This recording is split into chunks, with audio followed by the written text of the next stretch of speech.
బండి ఫోన్లు ట్యాప్ ఆయన వాంగ్మూలం కోరిన సిట్టు షెడ్యూల్ చూసి చెప్తానన్న సంజయ్ రాజకీయంగా ఎదుర్కోలేకనే ట్యాపింగ్తో కేసీఆర్ కుట్రలకు పాల్పడ్డారని ఆరోపణ. బాధితులను ఎదురుగా పెట్టి ప్రభాకర్ రావును ప్రశ్నిస్తున్న సిట్టు అప్పటి డీజీపీలు చెప్పినట్టే చేశారంటున్న ఎస్ఐబి మాజీ చీఫ్ పలువురి వాంగ్మూలాలు నమోదు చేసిళ్ళు. మళ్ళీ డీజీపీ మీదకి వచ్చింది కదా. ఇప్పుడు సరే వాస్తవంగా డీజీపీకి తెలియకుండా జరగదు, కేసీఆర్కు తెలియకుండా జరగదు, కేటీఆర్కు తెలియకుండా అందరు లోపలికి పోవాల్సిందే. కేంద్ర హోంశాఖ సహాయ మంత్రి బండి సంజయ్ ఫోన్లు కూడా ట్యాప్ అయినట్టు సిట్ గుర్తించింది.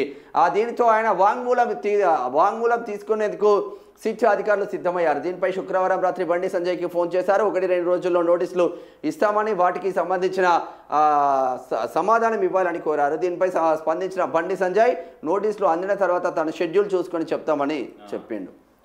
బండి ఫోన్లు ట్యాప్ ఆయన వాంగ్మూలం కోరిన సిట్టు షెడ్యూల్ చూసి చెప్తానన్న సంజయ్ రాజకీయంగా ఎదుర్కోలేకనే ట్యాపింగ్తో కేసీఆర్ కుట్రలకు పాల్పడ్డారని ఆరోపణ. బాధితులను ఎదురుగా పెట్టి ప్రభాకర్ రావును ప్రశ్నిస్తున్న సిట్టు అప్పటి డీజీపీలు చెప్పినట్టే చేశారంటున్న ఎస్ఐబి మాజీ చీఫ్ పలువురి వాంగ్మూలాలు నమోదు చేసిళ్ళు. మళ్ళీ డీజీపీ మీదకి వచ్చింది కదా.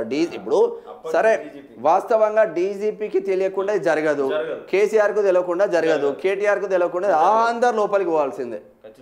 కేంద్ర హోంశాఖ సహాయ మంత్రి బండి సంజయ్ ఫోన్లు కూడా ట్యాప్ అయినట్టు సిట్ గుర్తించింది. దీనితో ఆయన వాంగ్మూలం తీసుకునేందుకు సిట్ అధికారులు సిద్ధమయ్యారు. దీనిపై శుక్రవారం రాత్రి బండి సంజయ్కి ఫోన్ చేశారు. 1-2 రోజుల్లో నోటీసులు ఇస్తామని, వాటికి సంబంధించిన సమాధానం ఇవ్వాలని కోరారు. దీనిపై స్పందించిన బండి సంజయ్ నోటీసులు అందిన తర్వాత తన షెడ్యూల్ చూసుకొని చెప్తామని చెప్పిండు.